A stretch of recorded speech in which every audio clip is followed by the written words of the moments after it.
Salt and comfort ചാനലിലേക്ക് എല്ലാവർക്കും സ്വാഗതം. നീറ്റ് 2025 നീറ്റ് UG പരീക്ഷ 4/5/2025 രാജ്യത്തെ വിവിധ കേന്ദ്രങ്ങളിലും വിദേശത്തെ വിവിധ കേന്ദ്രങ്ങളിലും വെച്ച് നടക്കുകയാണ്. 23 ലക്ഷത്തിലധികം പേരാണ് നീറ്റ് UG പരീക്ഷ ഇത്തവണ എഴുതുന്നത്. അപ്പോൾ ഇതിൽ പ്രത്യേകം ശ്രദ്ധിക്കേണ്ട ചില കാര്യങ്ങളെ പറ്റിയാണ് ഈ വീഡിയോയിലൂടെ പറയുന്നത്. എല്ലാവരും അവരുടെ ഹാൾ ടിക്കറ്റ് ഡൗൺലോഡ് ചെയ്തിട്ടുണ്ടാകും എന്ന് പ്രതീക്ഷിക്കുന്നു. നീറ്റിൻ്റെ സൈറ്റിൽ neet.nte.nic.in എന്നതിൽ admit card for NEET UG 2025 is live എന്ന് പറഞ്ഞിട്ട് ലിങ്ക് ഉണ്ട്. അതിലും അല്ലെങ്കിൽ സ്റ്റുഡൻറ്റ് ആക്ടിവിറ്റി കാൻഡിഡേറ്റ് ആക്ടിവിറ്റിയിൽ download NEET UG 2025 admit card എന്ന് കാണിക്കുന്ന അവിടെ ക്ലിക്ക് ചെയ്തോ നിങ്ങൾക്ക് അഡ്മിറ്റ് കാർഡ് ഡൗൺലോഡ് ചെയ്യാം. അഡ്മിറ്റ് കാർഡ് ഡൗൺലോഡ് ചെയ്യുമ്പോൾ പ്രത്യേകം ശ്രദ്ധിക്കേണ്ട അതിനകത്ത് പാസ്പോർട്ട് സൈസ് NTA വെബ്സൈറ്റിൽ നിന്ന് ഡൗൺലോഡ് ചെയ്ത ഈ അഡ്മിറ്റ് കാർഡിൽ നിങ്ങളുടെ പാസ്പോർട്ട് സൈസ് ഫോട്ടോ ഒട്ടിച്ചിരിക്കണം. അതേപോലെ ഹാജർ ഷീറ്റ് പതിക്കാനുള്ള passport size photo website upload ചെയ്തത് അത് നിങ്ങൾ പാസ്പോർട്ട് സൈസ് ഫോട്ടോ വേറെ ഒന്ന് കൊണ്ടുപോവുകയും വേണം. പ്രത്യേകം ശ്രദ്ധിക്കുക. നിങ്ങളുടെ ഹാൾ ടിക്കറ്റിൽ ഒട്ടിച്ചതിന് പുറമെ അതേപോലെയുള്ള അതേ ഫോട്ടോ തന്നെ ഒന്ന് എക്സ്ട്രാ കൊണ്ടുപോകണം. കീമിൽ ചെയ്ത പോലെ അല്ല എന്ന് പ്രത്യേകം ഓർമ്മിക്കുക. അതേപോലെ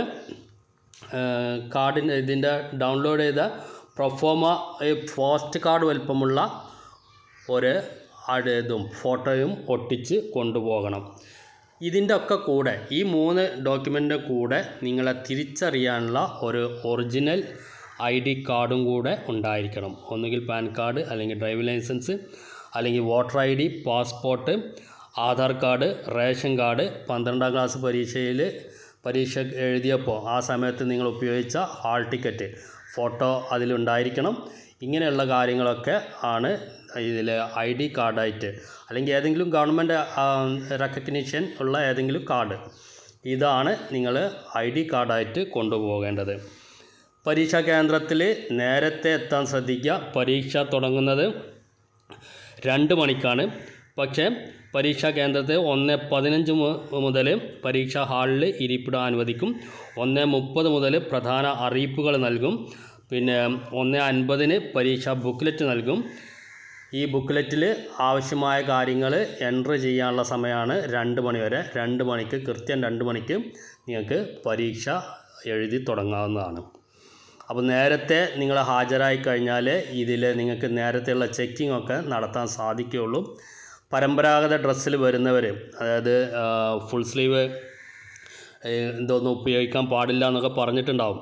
ഭാരം കൂടിയത്, നീളം കൈകളോട് കൂടിയ വസ്ത്രങ്ങൾ അനുവദനീയമല്ല. അപ്പോൾ അത് പ്രത്യേകിച്ച് ഈ സാംസ്കാരിക ചിഹ്നങ്ങളായിട്ടുള്ള വസ്ത്രങ്ങളുണ്ടാവാം. അത് ഉപയോഗിക്കുന്നവർ നേരത്തെ തന്നെ സെൻറ്ററിലെത്തി അതാത് പരിശോധനയ്ക്ക് വിധേയമായതിനു ശേഷം നിങ്ങൾക്ക് അത് ഉപയോഗിക്കാം. സമ്മതം നൽകുകയാണെങ്കിൽ അത് ഉപയോഗിക്കാവുന്നതാണ്. ഉയരമുള്ള ചെരുപ്പ് ഇടാൻ പാടില്ല. ഒരു തരത്തിലുള്ള ആഭരണങ്ങളും ഉപയോഗിക്കാൻ പാടില്ല. മൂക്കുത്തി ഇട്ടവർ വരെ അത് അഴിച്ചു വെച്ച് പോകുന്നത് ആയിരിക്കും നല്ലത്. അവിടെ വെച്ച് ചിലപ്പോൾ അഴിക്കാൻ പറയുമ്പോൾ ചിലപ്പോൾ അഴിക്കാൻ സാധിക്കാതെ വരും. പരീക്ഷ എഴുതാൻ പറ്റാത്ത അവസ്ഥ ചിലപ്പം വന്നേക്കാം.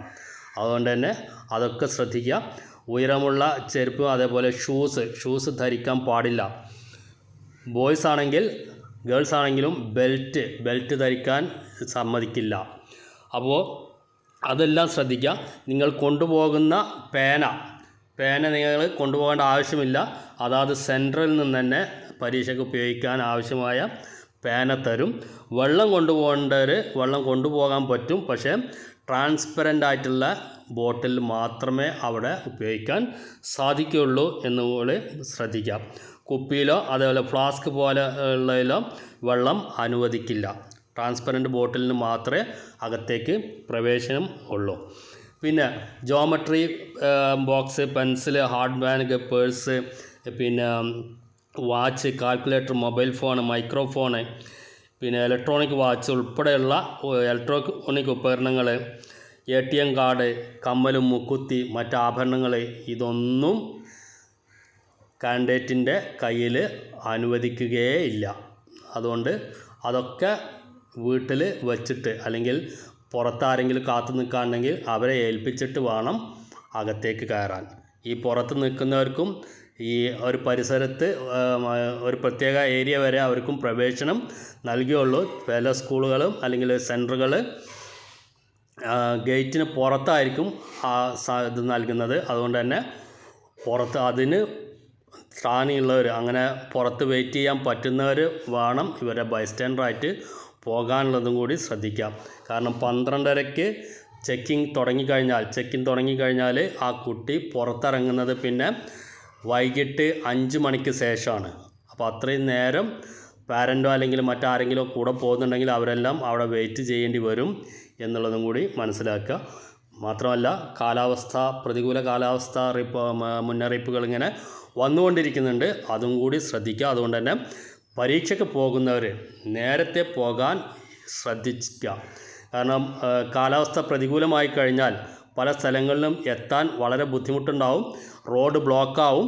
അതേപോലെ നല്ല മഴ പെയ്യുകയാണെങ്കിൽ പല സ്ഥലങ്ങളിലും പല സിറ്റികളിലും റോഡിലൂടെ വെള്ളം ഒഴുകുന്നതുകൊണ്ട് റോഡ് ബ്ലോക്ക് ആവാറുണ്ട്. പല സെൻറ്ററുകളിലും ഇതിലേക്ക് കടന്നു പോകാൻ തന്നെ ചിലപ്പോൾ ബുദ്ധിമുട്ടായി വരുന്നേക്കാം. അതുകൊണ്ട് തന്നെ എത്രയും നേരത്തെ നിങ്ങൾക്ക് സെൻറ്ററിൽ എത്താൻ സാധിക്കുന്നോ, പരീക്ഷാ ദിവസം നിങ്ങൾ ഇനി പഠിക്കാനിരിക്കരുത്. പരീക്ഷാ ദിവസം നിങ്ങൾ ആ നിങ്ങളുടെ അതുവരെ പ്രിപ്പയർ ചെയ്തത് വെച്ചുകൊണ്ട് നിങ്ങൾ പരീക്ഷാ സെൻറ്ററിൽ എത്രയും നേരത്തെ എത്താൻ ശ്രദ്ധിക്കുക. ഇല്ല എങ്കിൽ നിങ്ങൾക്ക് ചെറിയൊരു സമയത്തിൻ്റെ ഒരു വ്യത്യാസം ഉണ്ടായാൽ മതി. ആ ഗേറ്റ് പൂട്ടിക്കഴിഞ്ഞാൽ ആരെയും പിന്നീട് അകത്തേക്ക് പ്രവേശിപ്പിക്കില്ല എന്നുള്ളത് പ്രത്യേകം ശ്രദ്ധിക്കുക. ഫുള്ള് ക്യാമറ നിരീക്ഷണത്തിലാണ് പരീക്ഷ നടക്കുന്നത്. അതുകൊണ്ട് തന്നെ നമുക്ക് ചോദിച്ചോ അല്ലെങ്കിൽ പറഞ്ഞോ അകത്ത് കയറാം, ഇത്ര സമയം മാത്രമല്ലേ വൈകിട്ടുള്ളൂ എന്നൊന്നും ആരും കരുതണ്ട. ആ സമയം കഴിഞ്ഞാൽ, എൻട്രി സമയം കഴിഞ്ഞാൽ, ഗേറ്റ് പൂട്ടിക്കഴിഞ്ഞാൽ പിന്നീട് ആരെയും പ്രവേശനം അനുവദിക്കില്ല. എത്ര ദൂരെ നിന്ന് വരുന്നവരാണ് എന്ന് പറഞ്ഞു കഴിഞ്ഞാലും പ്രവേശനം അനുവദിക്കില്ല എന്നുള്ളത് പ്രത്യേകം ശ്രദ്ധിക്കാം.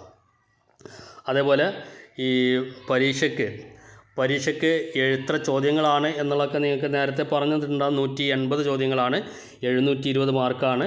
അതേപോലെ നെഗറ്റീവ് മാർക്കിംഗ് ഉണ്ട്.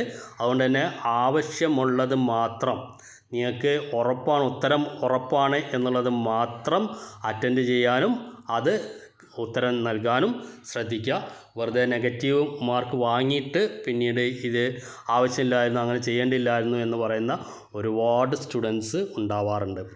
ഒരു 600, 650 മാർക്ക്, 600-ൻ്റെ 650, 700 മാർക്കുകൾ ഈ 720-ൽ 700 മാർക്ക് 650-ൻ്റെ മുകളിൽ കിട്ടുന്നവർക്കാണ് ആൾ ഇന്ത്യ കോട്ടയിൽ MBBSന് കിട്ടാറുള്ളൂ. ബാക്കി സ്റ്റേറ്റ് ലെവലിലും ഇനിയിപ്പോൾ എങ്ങനെയൊക്കെയാണ് ഈ വർഷത്തെ പരീക്ഷാ ലെവൽ എങ്ങനെ വരുമോ അതിനനുസരിച്ചായിരിക്കും മാർക്ക് നിലവാരം വരിക. അതുകൊണ്ട് തന്നെ മാർക്ക് ഇത്ര കിട്ടിക്കഴിഞ്ഞാൽ ഇവിടെ കിട്ടും എന്ന് ഉറപ്പ് വരാൻ സാധ്യമല്ല. കഴിഞ്ഞ വർഷത്തെ മാർക്ക് അനുസരിച്ചുള്ള കാര്യങ്ങൾ ആർക്കൊക്കെ എവിടേക്ക് കിട്ടി എന്നുള്ളത് ചാനലിലൂടെ അതിൻ്റെ സമയത്ത് അപ്ഡേറ്റ് ചെയ്തു തരാം. അതുകൊണ്ട് തന്നെ ഇപ്പോൾ നിലവിൽ പരീക്ഷയ്ക്ക് നല്ല മാർക്ക് വാങ്ങാനുള്ള രൂപത്തിൽ നിങ്ങൾ അത് അറ്റൻഡ് ചെയ്യുക. ബാക്കി കാര്യങ്ങൾ എന്തൊക്കെയാണോ വേണ്ടത് എന്നുള്ളതൊക്കെ എല്ലാ ഇതും ശ്രദ്ധിച്ചുകൊണ്ട് പരീക്ഷയ്ക്ക് ഹാജരാകുമ്പോൾ ഏറ്റവും സിമ്പിളായിട്ടുള്ള ഒരു ഡ്രസ്സിൽ പോകുന്നതാണ് നല്ലത്. ബോയ്സ് പ്രത്യേകം ശ്രദ്ധിക്കുക, ടീഷർട്ടും അനുവദനീയമല്ല.